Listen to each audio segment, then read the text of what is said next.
Assalamualaikum warahmatullahi wabarakatuh. Dulu ketika sahabat punya imam yang lama sekali kalau sholat, sehingga si sahabat yang satu yang petani ini mufarokoh itu memisahkan diri, kemudian imamnya diselip. Itu boleh memang dalam fikih. Kamu niat mufarokoh dulu. Mufarokoh itu niat bahwa kamu memutus hubungan dengan imam, kemudian meneruskan sholat sendiri. Singkat cerita, dua orang ini berdebat, Mu'ad sama Ar-Ra'i yang penggembala ini. Kamu munafik, sholat kok meninggalkan imam. Terus yang satu bilang, kamu keterlaluan, sholatnya lama sekali. Singkat cerita, dua orang ini lapor ke Rasulullah SAW. Uniknya Nabi itu membenarkan yang petani tadi. Kamu Mu'ad jadi masalah. Agama ini tidak boleh jadi problem. Kalau kamu ngimami orang, jangan lama-lama. Di situ ada ibu-ibu yang ditunggui anaknya yang sedang menyusu, banyak petani yang nunggu macam-macam. Kayak pegawai POM ya ditunggu shift temannya, pegawai Indomaret juga gitu, apalagi Grab mungkin ditunggu penumpangnya macam-macam. Sehingga kebaikannya teman-teman yang kerja serabutan begini juga bergantung kebaikan imam tadi. Kalau sholat itu tidak boleh lama-lama, apalagi wiridan, sholatnya aja nggak boleh lama-lama, apalagi wiridannya. Nah, kadang-kadang orang ngira kebaikan tuh nggak ada sempritnya, ada juga. Sholat tuh ya disemprit sama Nabi, kalau terlalu lama juga disalahkan, karena nanti agama ini menjadi apa? Menjadi problematika. Nah, termasuk kebaikan kita ketika membolehkan ya, atau mentoleransi atau mendukung pekerjaan mulai Grab dan lain-lain adalah agama ini rahmatan lil alamin.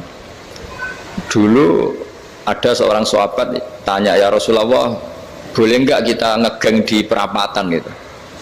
Kata Nabi, ya jangan kalau bisa, tapi kita harus natahaddasannya, itu tempat kita jagungan di perapatan, di tempat-tempat umum lagi, di halte, terus kata Nabi, nggak apa-apa, tapi fa'atut thoriq haqqoha, kamu harus memberikan hak jalan itu. Apa hak jalan itu? Satu, kamu amar ma'ruf, kalau bisa ya nahi mungkar, kemudian bikin suasana orang lainnya menjadi aman. Nah, ini yang catatan. Kalau hitung saja, yang ikut Grab itu berapa ribu? Nah, ini tuh energi besar kalau di atas 100, berapa? 100 ribu. Hitung ya teman-teman di Grab, 100 ribu. 100 ribu ini kalau soleh semua, atau setengah soleh lah, kalau soleh banget keberatan deh, soleh setengah soleh. Itu tuh ada, ini sudah saya pikir, ada kebaikan yang menyebar di seluruh Nusantara yang berjumlah 100 ribu. Ini luar biasa. Ada kecelakaan, dia menolong pertama, ada pemerkosaan, menolong pertama, mungkin ada pencurian, ada apa. Maka kata Nabi, kamu kalau harus di jalan, itu kamu berkontribusi amar ma'ruf nahi mungkar. Saya sering ke Jogja karena saya mulai 98 di Jogja, ya sering di terminal malam-malam. Saya ketika kecil itu sering diceritain, orang nggak berani ke terminal ini banyak preman, nggak boleh ke terminal ini karena banyak preman. Ya mulai dari Sumatera, Jawa, hampir seluruh Indonesia. Kalau jam sekian sampai sekian sudah nggak berani karena banyak apa? Preman. Itu uniknya, preman-preman itu selain dulu ditangani tentara dan polisi, itu urusan negara ya kali itu, dan kita ngapresiasi. Itu hilangnya yang permanen itu bukan saja ditangani ABRI dan polisi, TNI dan polisi, tapi ditangani kultur. Banyak mulai orang soleh, santri dagangan di situ, ada ojek mangkal di situ, supir taksi mangkal di situ. Terus di sini orang-orang soleh yang menghalau ketika ada perempuan digoda atau perempuan dicopet atau apa. Terus lama-lama jadi kultur bahwa kebaikan ini dominan. Setelah kebaikan dominan ini otomatis menyingkir sedikit demi sedikit. Jadi selain negara ini harus melakukan sesuatu yang seharusnya, yaitu menjaga masyarakat dari kriminalitas, sebetulnya yang paling awet dan paling mudah dilakukan itu tadi, kebaikan harus menjadi kultur bersama. Sehingga kalau terminal kemudian ada mbak-mbak jilbaban yang dagang, terus pak-paknya soleh, ada musola yang hidup, ojeknya juga gitu, terus supir taksinya, lalu kebaikan ini menjadi nilai bersama. Saking jadi nilai bersama, ibu-ibu yang takut atas dirinya nggak ngojek kecuali Pak ini karena terkenal amanah, nggak naksi kecuali Pak ini karena terkenal amanah. Dan kita Indonesia itu ingin seperti itu, sehingga amanah ini menjadi nilai bersama dan otomatis menjadi keamanan bersama. Corong Jawa itu tego nitipno anake karena dijamin aman, tego nitipkan istrinya juga karena dijamin aman. Nah, kalau kebaikan ini juga menjadi satu nilai jual dan kita bisa mengawal secara serius, itu alhamdulillah betul. Nah, dimulai dari mana? Satu, mental kita takwa. Kedua, sistem sosial, bahwa kita terkoneksi oleh indukan ya, juga terkoneksi oleh kepolisian. Maksudnya karena kita terdaftar, kalau ada anak hilang kan tinggal ini yang bawa wahyu misalnya. Nah, jadi saya mohon, semohon-mohonnya, kebaikan ini harus jadi nilai bersama. Setelah terminal itu banyak orang baik, otomatis yang ini tuh menyingkir itu. Akhirnya apa? Nanti yang bos-bosnya toko itu ya hanya nitipkan sama orang soleh, yang mau nge-grab juga hanya titip sama yang soleh, begitu seterusnya, sehingga jadi siklus kebaikan yang bersama. Nah, ini yang dimaksud Quran, wa tamiru bainakum bima'ruf. Iktimar itu namanya urusan bersama ya, saya ulang lagi ya. Jadi orang Arab kalau bilang iktimar itu urusan bersama, sehingga bahasa Arabnya konferensi besar itu kalau di NU disebut apa? Muktamar. Muktamar itu menjadikan urusan publik dirembuk, itu namanya apa? Muktamar. Nah, di antara kebaikan yang diinginkan Islam itu wa tamiru bainakum bima'ruf. Urusan kebaikan ini menjadi urusan apa? Bersama. Ya, saya contoh itu kecil saja, itu mesti dikandani sama orang-orang tua, jangan di terminal ini sampai jam ini, jangan di perapatan ini ketika sudah jam begini. Tapi barokahnya orang soleh bertebaran di mana-mana itu. Yang tukang grab ya di mana-mana, yang penjaga toko ya banyak yang soleh, yang ngojek, yang macam. Sehingga di terminal itu nyari tempat sholat ya gampang, cari tempat duduk ya gampang, nyari orang amanah ya gampang. Bahkan lama-lama yang nggak amanah ini nggak laku.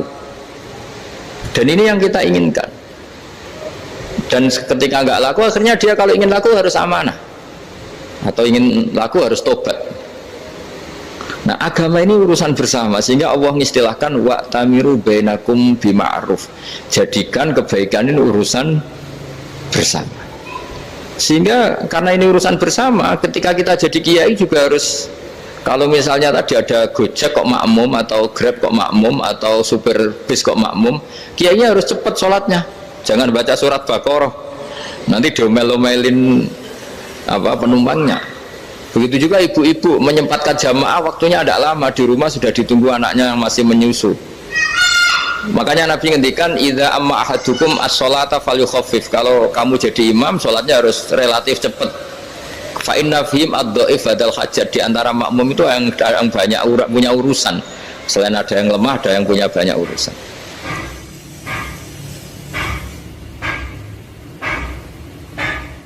Nah, terus ketiga, masalah kekayaan hati. Kekayaan hati ini penting sekali, karena rata-rata teman di Grab itu kan miskin lah. Tapi jangan miskin sampai miskin hati itu. Bahwa kamu nyari nafkah itu sudah ibadah, berkelana di dunia Allah juga ibadah, menyaksikan macam-macamnya orang itu juga ibadah. Bahkan menambah khazanah ilmu. Di antara warisan ilmu yang kita dapatkan dari Rasulullah SAW, misalnya kamu jalan-jalan, punya kaki dua, punya tangan dua.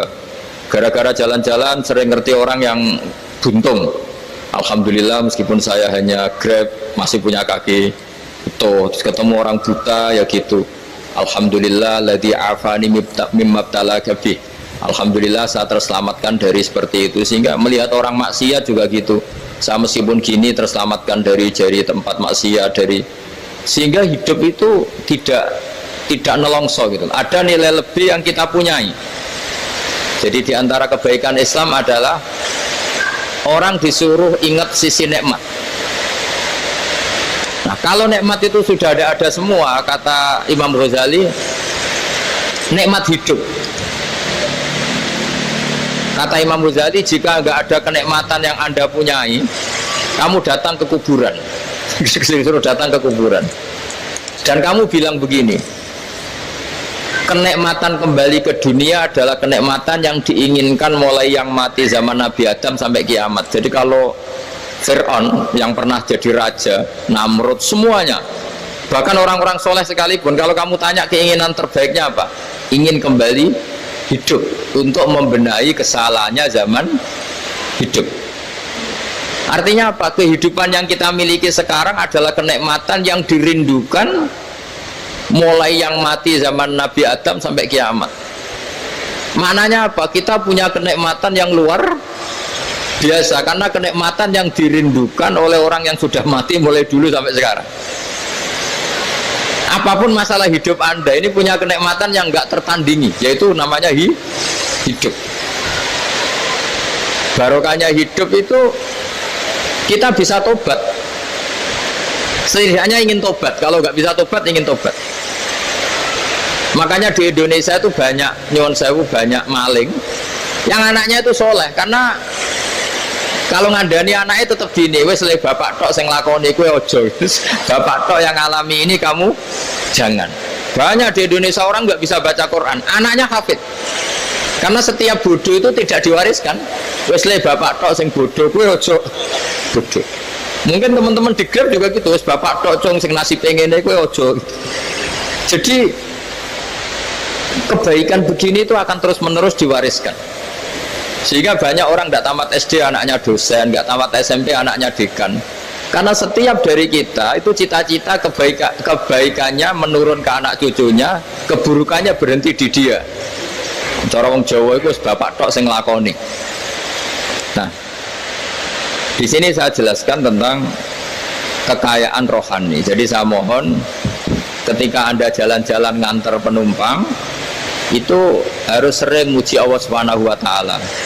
Ya, saya bacakan ayatnya, at-taibunal abidunal hamidun. Orang baik itu yang tobat, yang ahli ibadah. Di antara definisinya itu as-saihun, yang sering jalan-jalan. Siaka itu jalan-jalan. Jadi orang paling bejo sak dunia itu sampai harus jalan-jalan ibadah dapat uang. Tapi syaratnya ibadah. Sekali tidak ibadah dapatnya masalah kan? Sering gonjekkan orang cantik terus ingat istrinya tidak cantik. Sering gonjekkan orang yang sopan, yang santun terus ingat andekan ini istri saya di rumah rewel gitu. Jadi kalau kamu tidak taat itu adanya penyesalan. Di lampu merah ada orang naik Ferrari, naik Alphard, sementara kamu di rumah hanya mobil butut, kadang malah tidak punya mobil. Jadi kekayaan rohani itu dimulai dari mana? Dimulai dari taat. Cara berpikir itu taat, bukan maksiat. Sekali Anda cara berpikir maksiat, maka adanya hanya penyesalan. Semakin pengalaman di luar, semakin penyesalan. Karena di luar sana banyak orang yang dapat nikmat yang lebih dari Anda. Tapi sekali Anda taat, kamu akan mensyukuri apa yang Anda miliki dan tidak pernah ingin sama yang dimiliki orang lain. Sehingga orang-orang yang sering pergi itu sama Allah dipuji. Jadi tidak ada nabi kecuali di antara ibadahnya itu jalan-jalan. Fasiru fil ardi.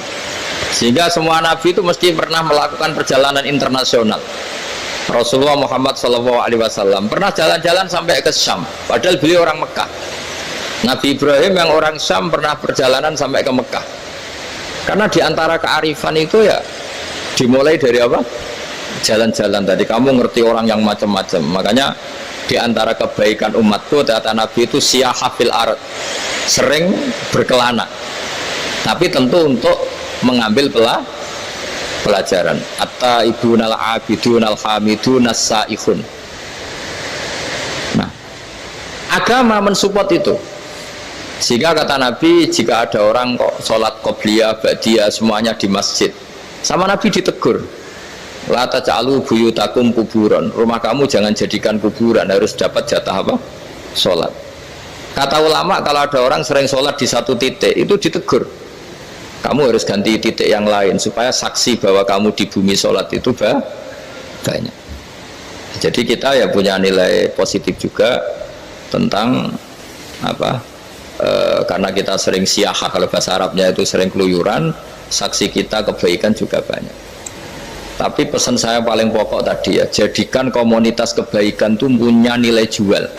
syukur-syukur fid dunya hasanah wa fil akhirati hasanah. Ya kita bersyukurlah di Indonesia itu. Saya masih ingat kecil saya itu ya sekitar saya umur 15-14 tahun. Setiap mau pergi itu pesannya orang-orang yang sering pergi itu jangan masuk terminal jam ini di perapatan ini, karena yang namanya preman itu dulu dominan. Sekarang sampai jam 2 ada orang pakai jilbab, kadang ya orang pakai peci, yang nggak pakai peci pun ke musola sholat terus. Yes, pokoknya kebaikan itu jadi komunitas dan jadi nilai jual. Bahkan tadi misalnya ibu-ibu yang pergi malam itu kan mesti ada orang-orang yang jadi langganannya karena terkenal apa? Amanah. Yang dititipi anak juga pilih orang yang terkenal apa? Amanah. Nah, nilai amanah ini harus kita jaga terus supaya kamu ya bisa bekerja, orang lain juga nyaman karena amanah tadi, Allah juga senang karena amanah itu perintahnya Allah Subhanahu wa ta'ala. Dan Indonesia harus menuju ke sana. Pemimpin juga harus gitu. Pemimpin bawaannya amanah, bawaannya apa, yang memilih dia juga senang karena nggak malu lah. Tapi kalau kita milih, ternyata kita pilih tahu-tahu ditangkap KPK, kan ya malu gitu. Dulu kita kampanye mati-matian, ternyata dia ditangkap KPK. Tapi kalau dia amanah kan ya senang. Sama kalau tukang Grab ketangkap satu karena penodaan atau karena pengkhianatan, yang malu juga semua, karena kadang-kadang nanti digeneralisir seakan-akan semuanya seperti itu. Tapi dengan reputasi panjang, nggak pernah terjadi apa-apa dalam Grab, kan otomatis lainnya juga terangkat. Nah, ini yang dimaksud wa'tamiru bainakum bima'ruf. Jadikan kebaikan itu urusan bersama. Makanya andaikan negara itu sudah mengoptimalkan polisi, TNI untuk meringkus preman, oke, itu baik. Tapi ya lebih awet lagi kalau itu ditopang apa? Masyarakat. Karena yang nggak amanah terkucilkan, terus akhirnya Grabnya nggak laku, akhirnya dia dipecat, akhirnya kan yang maksiat hilang, yang kriminal hilang, yang ada hanya Grab-Grab yang baik. Begitu juga di dunia apapun. Itu yang dimaksud wa'tamiru bainakum bima'ruf. Jadikan kebaikan ini urusan apa? Bersama. Nah, karena kita baik, otomatis jadi teladan yang baik bagi anak kita, istri kita, tetangga kita. Dan karena kita baik, maka terhormat. Sehingga orang melihat Grab itu simpatik, respect, karena reputasinya baik. Nah, karena orang respect tidak dicibir. Barokahnya tidak dicibir, tidak mangkel. Barokahnya tidak mangkel, tidak saling ejek, bahkan tidak saling bunuh. Coba kalau kita jelek, dicibir orang, kita dalam keadaan mabuk, tidak terkontrol, bunuh. Jadi efek dari maksiat itu begitu buruknya, sehingga penelitian itu mengatakan kebanyakan kecelakaan ya pemicu utamanya rata-rata ya nyupir dalam keadaan mabuk. Beberapa nyuwun sewu kasus-kasus kriminal rata-rata ya dipicu oleh hal-hal seperti itu. Makanya meskipun di luar saya tolong hindari narkoba, hindari hal-hal yang maksiat supaya pekerjaan Anda ini barokah.